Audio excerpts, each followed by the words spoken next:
Le développement d'une filière passe nécessairement par la création des interprofessions afin d'avoir un interlocuteur unique face à l'État. Cette première journée du Salon des productions animales de Rennes a favorisé une interaction entre les délégations africaines et les interprofessions françaises. Une rencontre qui aura permis à la délégation malienne de s'enquérir de l'expérience des autres pays africains et de celle de la France. Je vois qu'on n'est pas aussi beaucoup en retard parce que la France, ils ont beaucoup commencé avant nous, mais on voit qu'il y a des gens, des interprofessions en agriculture qui viennent de se constituer en France. Donc nous aussi, on exhorte nos États à nous aider, même si on n'a pas assez de financement. On n'a pas de financement, mais si l'État nous aide à aller à l'interprofession, nous pourrons travailler et générer beaucoup de ressources et aider nos membres. Je pensais que la France était mieux avancée au niveau des interprofessions. Et on est venu découvrir que même les poulets, ils sont là pendant 6 mois. Donc le problème que les Africains ont sur l'interprofession, c'est le même problème que les Européens aussi ont sur l'interprofession. Entre difficultés d'accès au financement et faibles interventions des États au nord comme au sud, les interprofessions semblent partager les mêmes soucis en Afrique mais aussi et surtout en France, où la première interprofession avicole a vu le jour il y a seulement 6 mois, une véritable source d'inspiration pour la filière bétail-viande du Mali. Voilà, je me suis inspiré du courage, parce que je pensais que c'est le Mali seulement, ça ne va pas. J'ai senti qu'en Afrique, en Europe, tout ça ne va pas, il faut avoir du courage, il faut continuer, parce que sans ça, on ne peut pas se développer, il faut se prendre la main ensemble. Outre la France, cette rencontre a réuni les interprofessions de la Côte d'Ivoire, du Burkina Faso, du Sénégal, du Togo et du Mali, en présence du ministre de l'Élevage de la Guinée-Conakry. Des vaches élevées exclusivement pour la production d'une viande de très haute qualité, c'est la particularité de cette ferme. Ici, tendresse et saveur font la réputation d'une race de vaches baptisée race partenaise. Sa spécificité, une vache peut produire une tonne de viande rouge très appréciée dans les assiettes en France. L'exploitation est tenue par une famille depuis 40 ans. Elle est entièrement autonome. Il y a 90 hectares à peu près d'herbe pour le pâturage et puis pour faire des stocks pour l'hiver pour les animaux. Il y a autour de 20 hectares de maïs en silage. Il y a 50 hectares de céréales de culture de vente et puis autoconsommation, céréales à paille, et puis il y a 20 hectares de colza. Il y a 125 vélages, ce qui correspond à peu près à 350 bêtes sur l'exploitation. La race partenaise est une espèce labellisée et certifiée par un organisme de certification. Sa particularité réside dans la qualité de la chair produite. La race partenaise, elle a beaucoup de développement musculaire, beaucoup de muscles sur sa carcasse, que ce soit dans le dos, dans l'arrière-main, dans les morceaux nobles, des morceaux où chez nous on la cuisine beaucoup avec du steak, des morceaux à rôtir, à griller. Et le boucher aujourd'hui, il y trouve un intérêt puisqu'il va vendre de la viande avec beaucoup plus de valeur ajoutée, du steak, des rôtis, des choses comme ça. Et c'est ce qui la différencie de certaines autres races. Une vache qui produit une tonne de viande rouge certifiée label rouge, voilà de quoi faire rêver les producteurs de viande au Mali.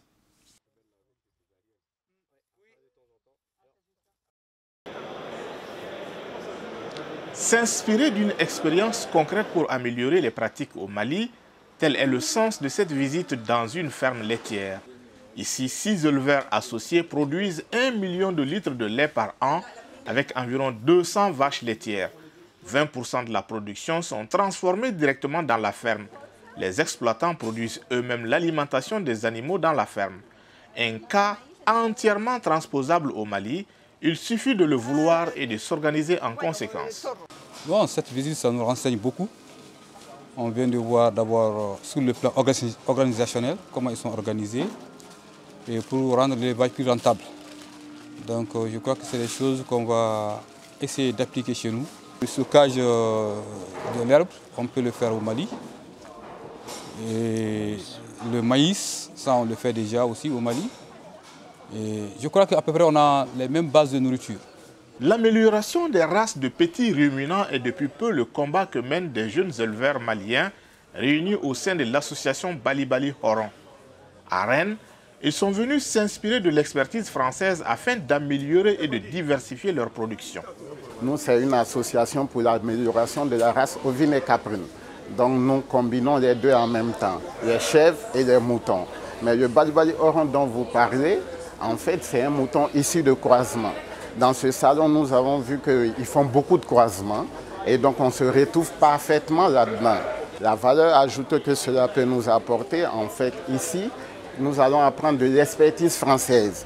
Et cette expertise-là, dans ce monde de développement aujourd'hui, va nous amener à accroître notre performance à travers notre formation, la formation initiale et la formation continue. Le Salon des productions animales de Rennes offre aux producteurs maliens une mine d'opportunités. La capitalisation des diverses expériences découvertes sur place pourrait sans doute booster le développement du secteur de l'élevage au Mali, tout en répondant à la problématique de l'emploi des jeunes. Je m'appelle Marcel Deniol, je suis le président du SPACE et aussi président de la Chambre d'agriculture qui est basée à Rennes. Mais mon premier métier, c'est éleveur et je suis éleveur laitier principalement. Ce qui est important, c'est d'aider au développement de l'agriculture et des agriculteurs du Mali pour, je dirais, qu'ils puissent mieux vivre de leur métier. Parce que c'est mon combat régulièrement chez moi en France et donc je partage tout à fait ces éléments-là. Donc c'est de voir comment on construit et les bases, peut-être aussi de dire sur quelle base construire. J'ai eu l'occasion, on parlait de questions sanitaires en particulier, de comment ces éléments-là. Donc là on parle métier, on sait, on voit à peu près, on se comprend très vite. Après il y a des besoins spécifiques qui sont les vôtres et comment peut-être y répondre.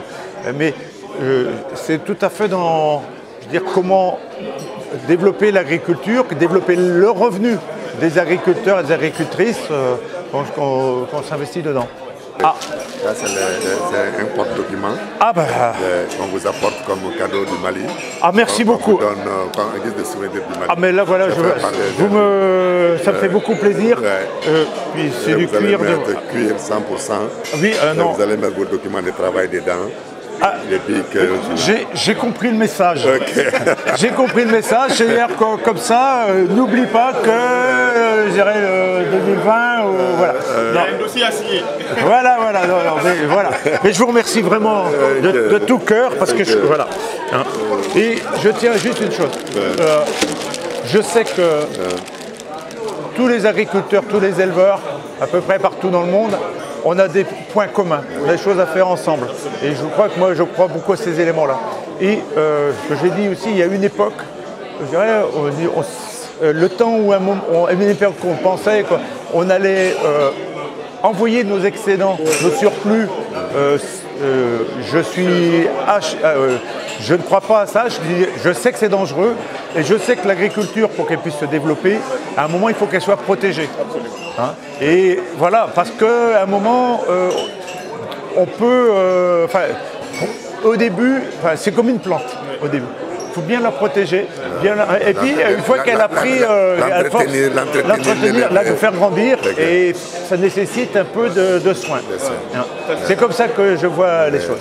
Hein. Bon, merci, Monsieur le Président. Merci beaucoup. Et puis, j'ai vraiment...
En fait, ce salon dont nous avons participé vraiment a été pour nous une grande découverte de l'expertise française en matière d'élevage, une découverte des innovations technologiques en matière d'élevage. Nous avons eu à visiter une ferme de chèvres laitières bio d'une capacité de 150 têtes avec une production laitière de 12 000 litres de lait qui sont transformés in situ en fromage de différentes sortes. Et puis nous avons participé aussi à une conférence sur l'interprofession, l'emploi des jeunes, les défis et les acquis. Nous avons visité des stands, des équipements d'élevage, tous les équipements d'élevage. Nous avons visité aussi des stands d'équipements de transformation des produits d'élevage et des sous-produits d'élevage. Vraiment, nous avons appris beaucoup de choses ici. Ce salon a été une source d'inspiration qui correspond parfaitement à nos aspirations et même à la vision du département, qui est l'augmentation de la productivité à travers la modernisation de l'élevage. Donc nous sortons de ce salon très satisfaits, très encouragés.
Bon, cette participation elle a été très enrichissante parce que depuis Bamako, on a essayé de déterminer avec tous les participants de la mission les centres d'intérêt.